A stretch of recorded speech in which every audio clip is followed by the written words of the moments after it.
এই আবার হুজুর উঠলে সব বন্ধুদের সাথে চলে যাওয়া হয়। আবার সেই কুমোরটুলি কারাগারে যাচ্ছি দেখো। আজকে আছে আমাদের সাথে এই গান্ডুটা আর এই হচ্ছে একটা নতুন ছেলে, এই বন্ধু আমাদের সবার। তো চলো যাওয়া যাক। বেশি কিছু না গাইস, আমরা হচ্ছে এখন সেটের নিচে ছাওয়া নিচ্ছি, খুব রোদ্দুর তো, আরে আই মিন বৃষ্টি হচ্ছে খুব। আর তার থেকে বড় কথা, একজন সোনার কাপে চা খেয়ে এসছে এক্ষুনি। চারজন ও হ্যাঁ সরি আমরা চারজনে ছিলাম, কিন্তু খেয়েছে একজন। এই যে 2000 টাকার চা, তাই তো ভাই? কোন মামার কাছ দিয়ে খেয়েছি? তো সরি মামা বললে আবার পুলিশ যদি রাগ করে।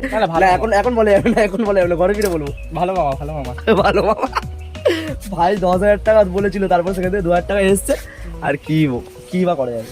কুমোরটুলি পৌঁছাতে পারিনি, কিন্তু বৃষ্টিটা ভালো লাগে। আর এই ছেলেটাকে দেখো না, ফাইনালি অনেক পরিশ্রম করার পর আমরা এসে পৌঁছেছি। ঠিক আছে, 6 বাজা। এখন এই দেখো চাওয়ালগুলো এখনো ট্রাই করছে, ইচ্ছা করছে কী করছে বুঝতে পারছি। কিন্তু যাই হোক, এখানে আমরা এখন চা খেতে এসেছি, চাটা খাই। এই যে চা দোকান, ঠিক আছে। তো চাটা খেয়ে তারপর গঙ্গার ঘাটে যাবো। ভাই ফাইনালি এই যে গঙ্গার ধার, গঙ্গার ধার। ছাতা নিয়ে দাঁড়িয়েছি, এই আলাদা ব্যাপার, কিন্তু তাও এই ভিউটা দেখছো, এই ভিউটা জাস্ট মানে দারুণ লাগছে। এই যে সূর্য আলোটা পড়ছে না, আর এই যে কাকারা এখানে স্নান করছে, উফ আলাদাই লাগছে, আলাদাই ভিউ। ওটাকে দেখো, এই মালটা ক্যামেরায় ঢুকে গেছে। তো ফাইনালি আমাদের গান বন্ধ করছি, তো আজকে গান চালানোই উচিত না ভাই, বাদ দাও, পরে হবে কথা।